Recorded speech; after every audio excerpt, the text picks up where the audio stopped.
Salaam alaikum, mo kí gbogbo ilé pátápátá, mo kí gbogbo èèyàn àfá pátápátá, gbogbo èèyàn àfá pátápátá ni mo kí. Mo kí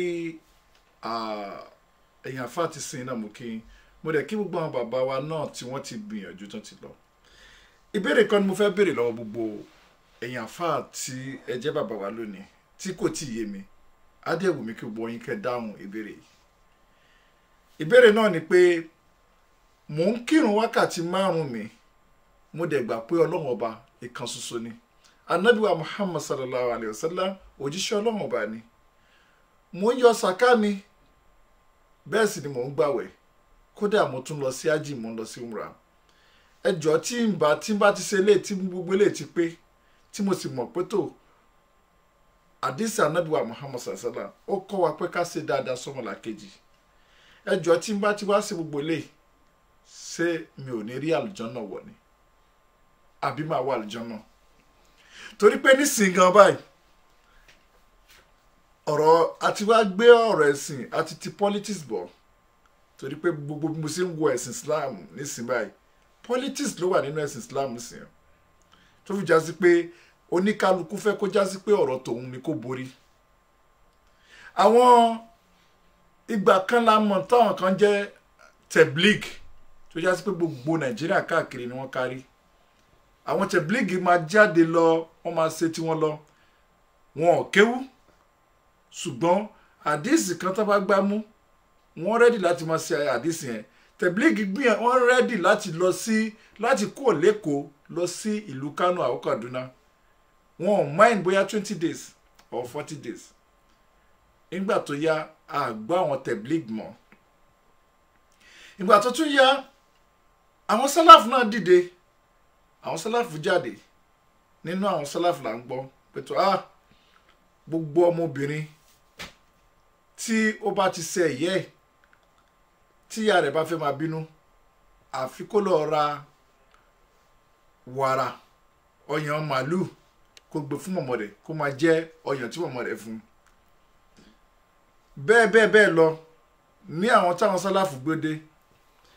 Àmọ́ gbà tó yá ó lọ títí àwọn tó tún wà níta ń sìn alùsùnà làwọn ti wọn. Bàbá múgbà wọn á ní kò ṣeé ṣe bẹ́ẹ̀ bàbá mọ́tún wọn á ní kò ṣeé ṣe bẹ́ẹ̀. Kódà bí ẹ̀ bá rìn gbà mí àwọn alùsùnà máa ní kò ọ̀rọ̀ ò rí bẹ́ẹ̀. Ẹ wá àdísì yẹn náà á fi káńtà gbogbo nǹkan tí a bá ṣe. So alùsùnà wa ni wọ́n wá dominate everywhere ní Áfíríkà lónìí.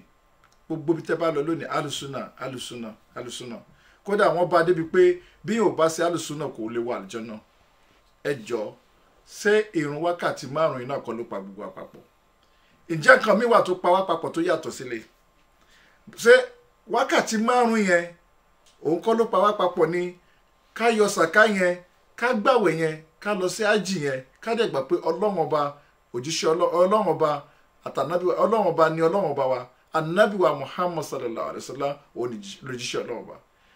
Ǹjẹ́ wọ́n ní nǹkan míì wà tó tún gbọ́dọ̀ tún wá wọ̀bẹ̀ ni tíyẹn dẹ̀ tún níwà pẹ̀lú ẹ̀. So lẹ́yìn eléyìí gbogbo tí wọ́n ti ṣe wọ́n á ní alùsùnà kò dáa. Gẹ́gẹ́ bí ọ̀rọ̀ tí mo sọ tẹ́lẹ̀tẹ́lẹ̀ lóòótọ́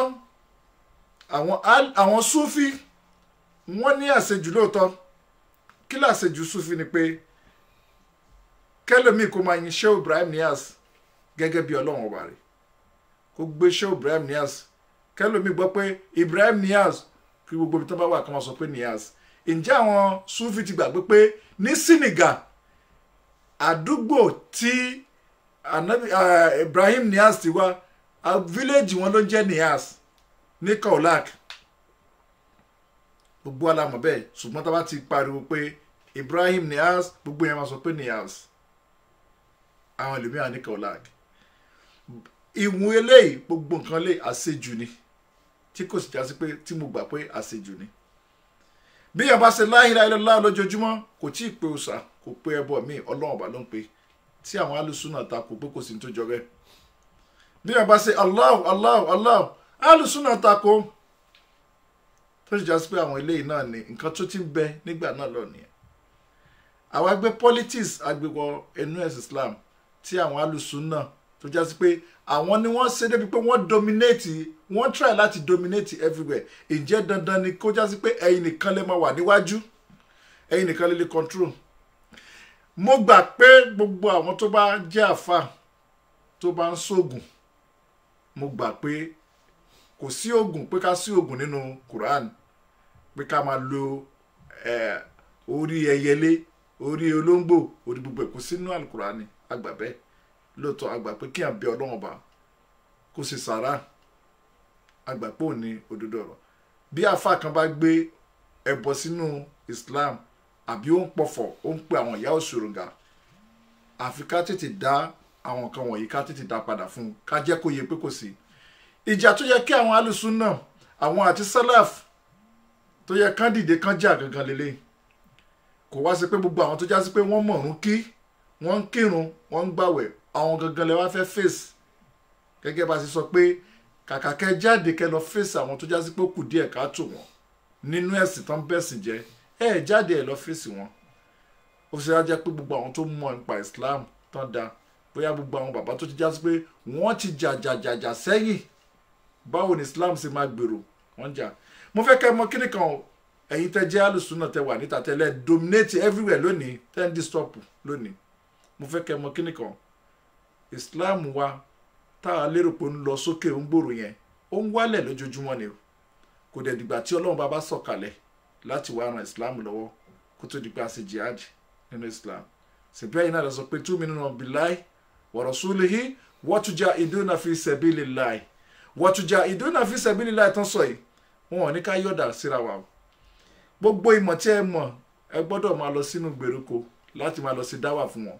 Ṣe dáwà mọ́, ọ̀pọ̀lọpọ̀ yín inú ilé lẹ́wà, ọ̀pọ̀lọpọ̀ yín náà lẹ owó bẹ́ẹ̀ sì fẹ́ lówó, ibi tí mo ti mọ̀ pé politics lẹ̀ ṣe, ọ̀pọ̀lọpọ̀ yín bẹ́ẹ̀ sì fẹ́ lówó, bẹ́ẹ̀ sì fẹ́ kówó jọ, bẹ́ẹ̀ sì fẹ́ wà superior ju àwọn ẹlẹ́sìn yòókù, òun lẹ̀ ń lé. Àwọn yòókù ò ṣe dáadáa mọ́ lọ́dọ̀ yín. Àwa mùsùlùmí là ń bímọ púpọ̀ jù lágbàáyé. Mùsùlùmí máa bímọ 4, 5, 6, tó sì já sí pé àwọn ẹlẹ́sìn kejì ọmọ kan ọmọ 2 ni wọ́n bí.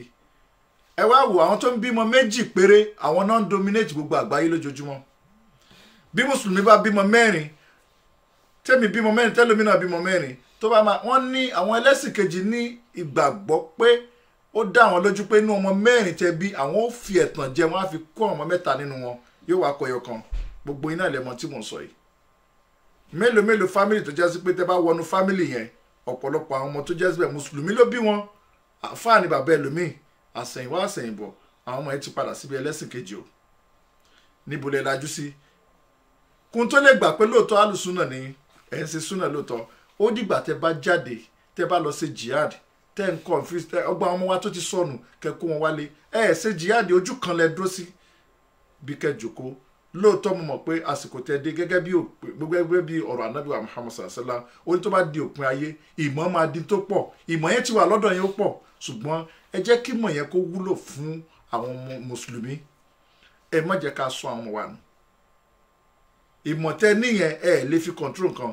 Di ó lé ìmọ̀ tẹ́ ní ìsìn báyìí ni pé ká máa fi bára wa jà. Facebook ti wà open báyìí ìsìn báyìí. Kàkà ká fi ṣe dáwà níbẹ̀, a fi ṣe dáwà, a kàn fi ṣe debate. Mo nímọ̀ jù ẹ lọ, mo kà àdìsí ẹ jù ẹ lọ, àdìsí mo kà báyìí ni, o tí ì ka ilé tó. Bẹ́ẹ̀ sì ni à ń lùsì àwọn ọmọ wa lójoojúmọ́. Bàbá wo pé Islam tẹ́lẹ̀ là ń sọ pé nílẹ̀ Nàìjíríà Islam ló pọ̀ jù, àmọ́ nísìnyí irọ́ ló wà ń bẹ. Ẹ̀dẹ̀ pera yín ní alùsùnnà, rí dáwà ṣe, kò sí dáwà kankan tẹ́ rí ṣe. Dáwà tẹ́ máa rí ṣe jù láyé, òun náà ni kẹ́ kóra wọn jọ, kẹ́ kóra yín jọ, lẹ́yìn kẹ́ sọ tẹ́ríkì Rasulullah, kẹ́ sọ àdìsí Rasulullah, ó ti tán.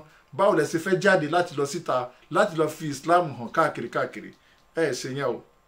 Ẹ̀yin tẹ́ pera yín ní alùsùnnà, ẹ dákun, ẹ jẹ́ ká gbìyànjú ká ṣàtúnṣe.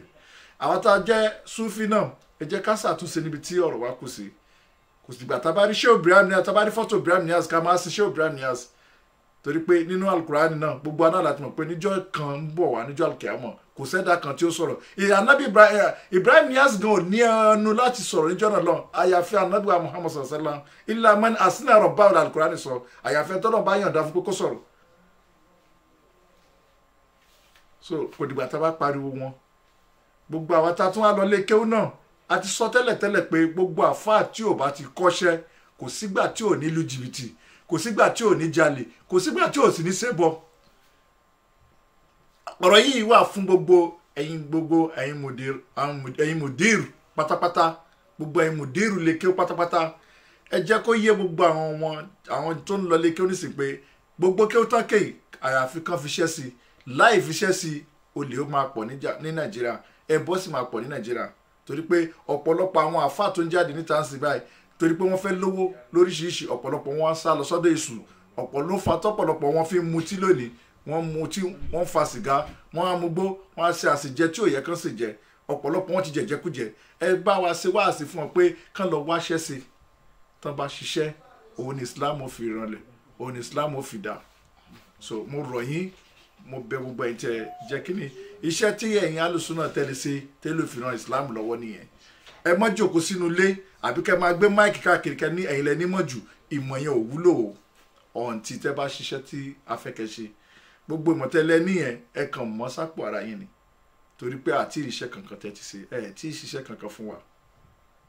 iṣẹ́ wa ara yín lẹ̀ jẹ́ torí pé kò sí ẹ̀yin náà bẹ́ẹ̀ sì wà ń sìn náà bẹ́ẹ̀ sì mọ kí ó tó bẹ́ẹ̀ sì lè nímọ̀ tó bẹ́ẹ̀ sì lè hádìsì tó ẹ̀yin náà wà ẹ máa nídìí owó so tẹ́ bá nídìí owó tẹ́ bá ti wá ríṣẹ́ ẹ̀yin náà padà alùsùnà tẹ́ gbé dání yóò padà bàjẹ́ mọ́ yín lọ́wọ́ torí pé ẹ̀yin náà nídìí àtijẹ àti mu ṣùgbọ́n èdèlé ẹ jẹ́ ká fara mọ́ra ṣe bí ẹ̀yin náà lè sọ pé waqtasimu bi hablillahi jami'an wala tafarraqu ṣe bẹ́ẹ̀ náà lè kà á fún wa ẹ̀yin lè kọ́ wa pé alukurani jẹ́ kó yé wa pé àfikà ṣọ̀kan ẹ jẹ́ ká ṣọ̀kan àìṣọ̀kan wa islam ó tú wẹ́lẹ́wẹ́lẹ́ ni ó sì ti ń tú wẹ́lẹ́wẹ́lẹ́ síbẹ̀ àti ń pọ̀ àgbọ̀ra wáyé salamu alaykum wa rahmatulahi wa barakatuh.